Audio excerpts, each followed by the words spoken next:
안녕하세요 여러분, 노마드입니다. 칭기스칸 이야기 14번째 시간 이어가 보도록 하겠습니다. 교활한 사람을 대하는 법.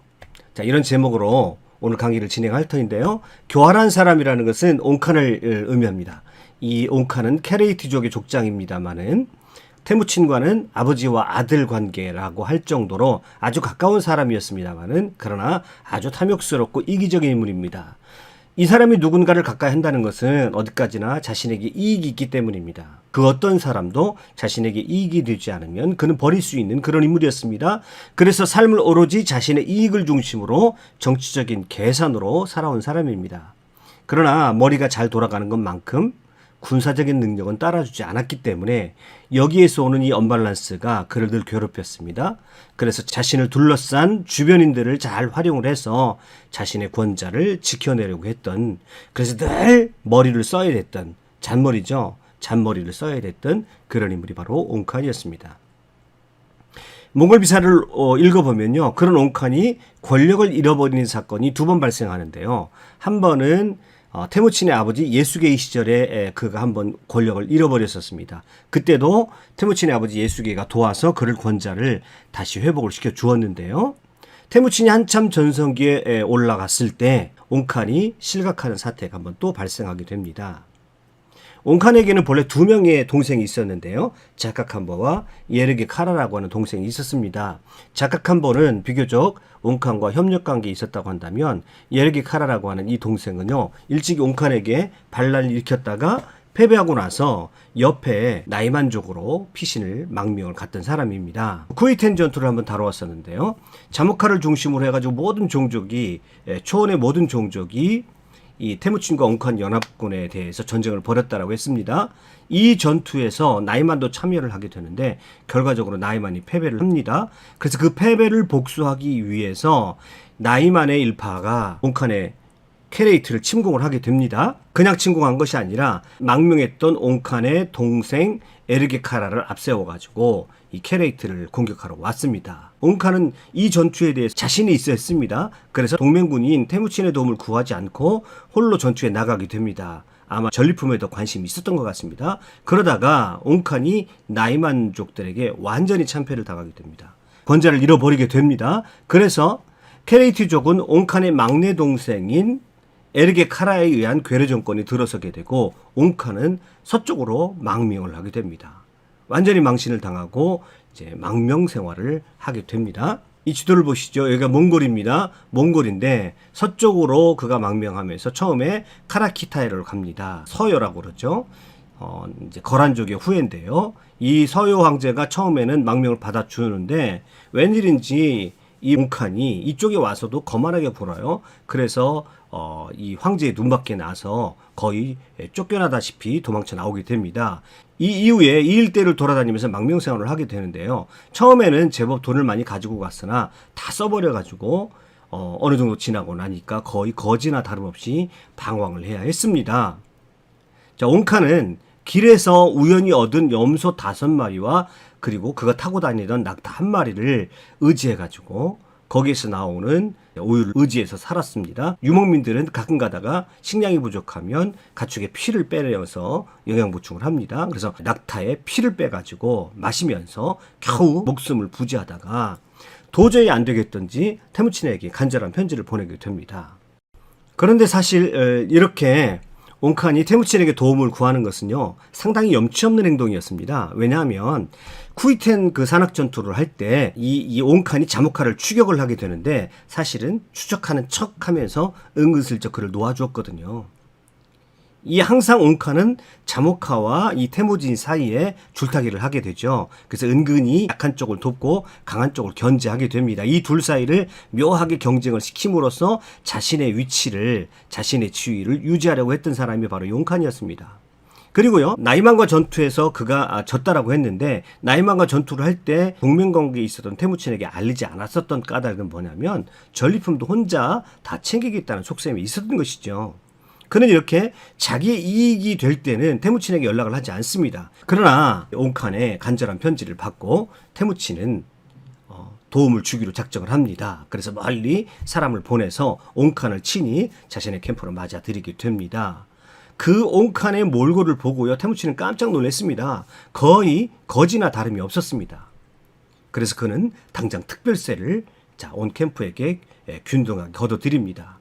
여기서 특별세를 하면 각 캠프마다 가지고 있는 적당한 양의 가축을 걷어서 옹칸에게 준다는 것을 의미하죠. 그리고 태무치는 옹칸을 극진하게 돌봅니다. 질 좋은 고기로 보름 정도를 먹으니 옹칸이 통통하게 살이 올랐습니다. 그리고 태무치는 옹칸을 도와서 옹칸의 동생을 다시 쫓아내고 옹칸이 다시 복위할 수 있도록 도와주게 됩니다. 다시 이야기를 타타르 선멸전으로 한번 가보죠. 1201년에 쿠이텐 전투에서 승리한 이후에 여세를 몰아가지고 철천지 원수인 타타르를 1202년에 선멸전을 벌이게 되고 거기서 커다란 승리를 거두게 됩니다. 이때요, 태무치는 동맹국이었던 옹칸의 케레이트에게 미리 연락을 합니다. 그리고 전쟁에서 승리한 이후에 상당한 양의 전리품도 옹칸에게 보내게 됩니다. 그런데요, 옹칸은 이러한 태무치의 행동과 전혀 반대되는 행동을 하게 됩니다. 계속적인 배신 행동을 하게 되는 거죠. 그는 몰래 태무친이 타타르를 공격하고 있는 그동안에 그는 몰래 메르키트족을 공격을 합니다. 그리고 그 메르키트족을 공격하는 것을 태무친에게 알리지도 않고요, 메르키트족을 공격을 해서 상당한 전과를 거두게 됩니다. 그 메르키트족의 족장인 톡토아베키의 큰아들을 죽이고 또 여러 아들들과 아내와 딸들을 허로로 잡습니다. 그럴 정도로 커다란 승리를 거두게 되는데 태무친의 몽골족에게 알리지 않습니다. 승리를 거둔 것도요. 왜냐하면 전리품을 태무친에게 주기 싫었던 거죠. 자, 이와 같이 태무친과 옹칸은 전혀 반대되는 행동을 하고 계속적인 옹칸의 배신행위가 이어지게 됩니다. 자, 이 북쪽에 있던 메르키트족을 태무친 몰래 공격했던 옹칸이요, 이번에는 나이만을 좀 공격하고 싶어 했습니다. 이 나이만은요, 두 번이나 자기가 권좌에서 물러나게 되었을 때 바로 이 나이만족 때문에 다 그랬거든요. 그래서 원한이 기뻤던 옹칸은 이 나이만을 공격하길 원했는데 자신의 힘만으로는 이번엔 안 될 것 같습니다. 그래서 이번에는 태무친에게 도움을 청하기로 그렇게 작정을 합니다. 평소에 하는 행동을 생각을 하면 옹칸의 요구를 들어주고 싶지 않았습니다만은 사실 이때쯤 되어서 이번 전투가 필요한 측면이 있었습니다. 왜냐하면 타타르족을 정복한 이후에 수많은 타타르족을 학살하기도 했습니다만은 원래 자기 종족 수보다 더 많은 수의 타타르 백성들을 이때 받아들였거든요. 그래서 이들을 먹여 살려야 하는 부담이 커져 있었던 터라 자신들도 전쟁을 통해서 전리품이 필요한 상황이었습니다. 그래서 생활 필수품 또 여러 가지 식량들을 더 보충해야 될 필요가 태무친도 있었습니다. 그래서 이제 이 옹칸과 태무친이 연합을 해서 나이만을 공격을 하게 됩니다. 그런데 우리가 나이만의 상황을 잘 알아야 됩니다. 나이만은요, 몽골 초원 중에서 가장 발달한 나라였습니다. 원래 이 나이만은요, 이 몽골 초원의 유목민 중에서도 유일하게 고정적인 장소에 대궐을 가지고 있었던, 즉 조정을 가지고 있었던 종족이었습니다. 그러니까 나름대로 이 몽골 초원에서는 상당히 발달한 선진 체제를 가지고 있었던 나라였죠. 그런데 이 나이만 지역, 즉 몽골 초원의 서쪽 지역을 지금 두 명의 군주가 나누어서 다스리고 있었습니다. 두 형제인데요, 타양칸과 그의 동생 부이르칸이 이 몽골 초원 서쪽을 다스리고 있었는데, 구체적으로 보면 이 동생인 부르이칸은 알타이 산맥 쪽을 주로 통치하고 있었고요, 그 형인 타양칸은 평지를 다스리고 있었습니다. 이 둘이 갈라서게 되는 동기가 아주 재밌습니다. 그의 아버지 칸이 죽으면서 후궁을 남기게 되는데, 후궁 중에 아름다운 아주 젊은 여인이 있었습니다. 이 여인을 누가 차지하느냐라고 하는 걸 놓고 둘이 서로 싸우고 갈라진 것입니다. 그러니까 누가 차지했는지에 대해서는 기록이 나와 있지 않습니다만, 아무튼 그 문제를 가지고 두 형제 사이에 갈라져서 동생은 알타이 산맥 산 주변을 다스리게 되고 타양칸은 평야 지역을 다스리게 됩니다. 자, 그런데 지금 옹칸과 태무친이 바로 이 나이만족을 공격을 하는데, 어디를 공격하냐면 이 부르이칸이 다스리고 있는 알타이 산맥 쪽을 공격을 하게 됩니다. 왜 그러냐면 쿠이텐 산악 전투 때 바로 이 부르이칸이 와가지고 옹칸과 태무친을 공격을 했기 때문에 그렇습니다. 그래서 태무친과 옹칸이 그 복수를 한다고 선언을 하고는 평야 쪽의 타양칸 쪽으로 가는 것이 아니라 부르이칸이 있는 알타이 산맥 쪽으로 행군을 해 가는 것입니다. 자, 그런데 중간에서 이 타양칸은요, 그 상황을 다 보고 있으면서도 가만히 있습니다. 이번 기회에 평소에 눈에 가시 같던 동생을 손 좀 보고 싶은 그런 생각이 간절했겠죠. 그래서 케레이트와 몽골 연합군이 나이만의 부르이칸, 동생이죠. 부르이칸과 이 산악지대에서 싸움을 벌이게 되는데요.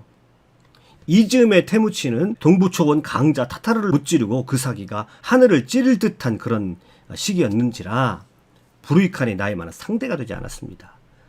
이 전투에서 부르이칸은 죽고요. 그를 따르던 부족들은 거의 괴멸 수준의 참패를 당하게 됩니다.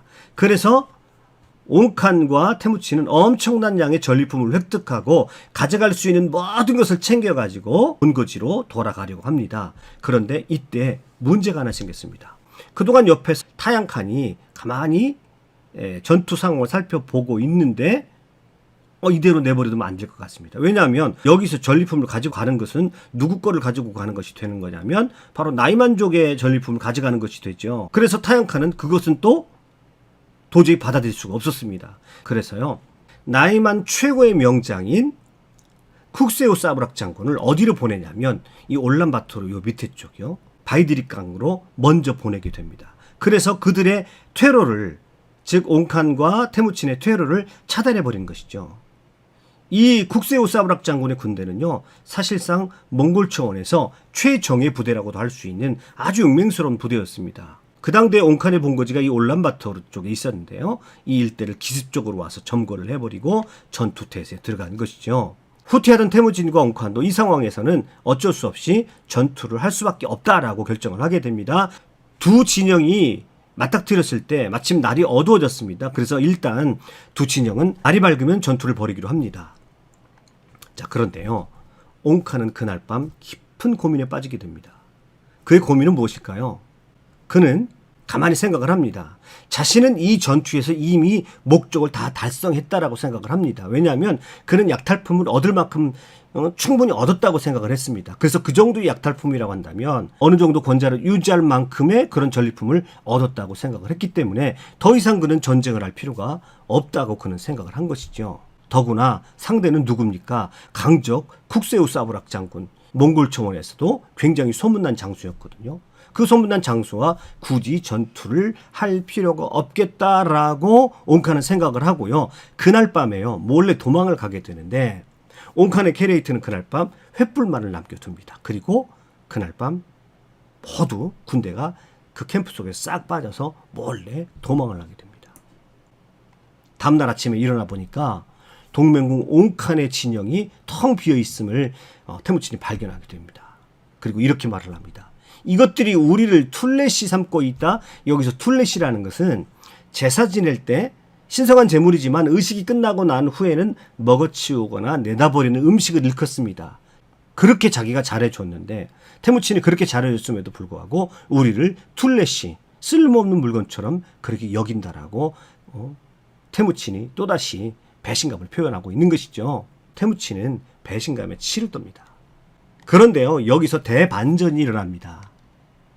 나이만의 명장 쿡세우 사브락 장군이 테무친을 공격하는 것이 아니라 몰래 그 밤에 도망갔던 옹칸의 뒤를 추적을 하기 시작을 합니다. 이 쿡세우 사브락 장군도 계산을 해본 것이죠. 지금 한참 절정에 올라있는 테무친하고 전투를 해가지고는 승산이 없다고 생각을 한 것입니다. 그래서 몰래 도망간 약한 적인 옹칸과 싸우는 편이 훨씬 낫다고 판단을 한 겁니다. 그래서 이 쿡세우 사브락 장군이 옹칸 진영을 급습을 하게 됩니다.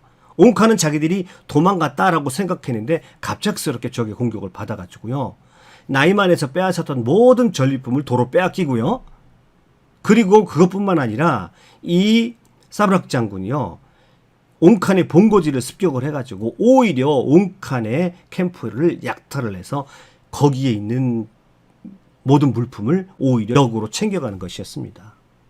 자, 이런 경우를 우리가 뭐라고 얘기해야 될까요? 자기 꾀에 자기가 빠졌다, 이렇게 얘기할 수 있겠죠. 옹칸은요, 망신 이런 망신이 없었습니다. 몰래 그 밤에 도망을 가서 테무친하고 쿡세우 사브락 장군이 전투를 벌일 것이라 생각을 했는데 이 사브락 장군이 갑작스럽게 자기에게 들이닥쳐서 모든 것을 다 털어간 겁니다. 이제 옹칸은 정말 고립무원에 빠진 것이죠. 아무도 도와줄 사람이 없었습니다. 그런데요, 옹칸에게는요, 큰일이 하나 더 터졌습니다. 이때 쿡세우 사브락 장군이 옹칸의 아들 생쿰을 잡아간 겁니다. 포로로 잡아간 거예요.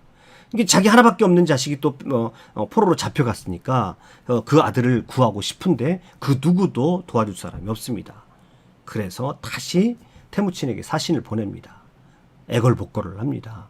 제발 별동대를 구성해서 자신의 아들을 구해달라는 것이죠.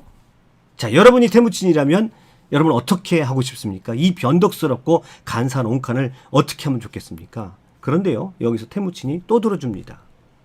그래가지고요, 사준마를 부릅니다.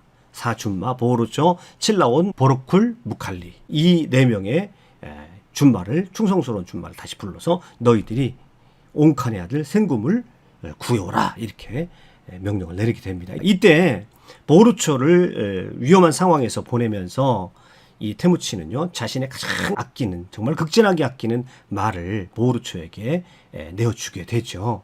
아무튼 이 사준마는 쏟아지는 화살 속에서도 적진 깊숙이 들어가서 옹칸의 아들 생쿰을 구해내옵니다. 태무친에게서 정말 보물 같은 사람들이라 하지 않을 수 없습니다. 자, 이제 징기스칸의 이야기는 이제 절정을 향해 달려가게 되는데요. 저는 이 순간부터 앞으로 전개될 칭기스칸의 마지막 몽골 총원을 통일하는 장면까지의 스토리를 굉장히 좋아합니다. 정말 감동스러운 장면들이 이어지게 되는데요. 그 감동스러운 이야기 속에는 이와 같이 태무친이 일관성 있게 평소에 쌓아두었던 신뢰관계, 그리고 태무친이 평소에 보여주었던 태무친의 일관성 있는 신실한 행동이 이 몽골 총원 전체를 감동을 주었다는 것을 알게 됩니다. 초원의 사람들이 누구나 다 태무친이 어떠한 인물이라는 것을 알게 된다는 것이죠. 이것은 태무친이 몽골 초원을 통일하는 데 있어서 결정적인 역할을 합니다. 정말 감동스러운 장면이 이제 이어지게 되는데요. 물론 그렇다고 해서 여기에서 태무친이 계산이 인간적인 계산 또는 자신의 이익을 생각하는 계산이 전혀 들어가 있지 않다라고 말할 수도 없겠죠. 여기서 만약에 이 옹칸이 완전히 무너지게 되면 자신의 동맹국이 없어져 버리고 또 완충지대가 사라져 버리는 그러한 전략적인 어려움이 생기기 때문에 옹칸을 도와준 측면도 분명히 있습니다. 그러나 이 옹칸의 계속되는 배신과 이기적인 행동을 끈질기게 참아내는 이 태무친의 일관성 있는 태도는 많은 초원의 사람들에게 감동을 주기에 충분했다라고 하는 것입니다. 지난 영상에서는요, 태무친의 학살자로서의 그런 모습들을 잠깐 보았는데요. 이번 영상에서는 그의 변함없는 일관된 그런 진실한 모습에 대해서 살펴보았습니다. 오늘도 끝까지 강의 들어주셔서 대단히 감사합니다. 수고하셨습니다.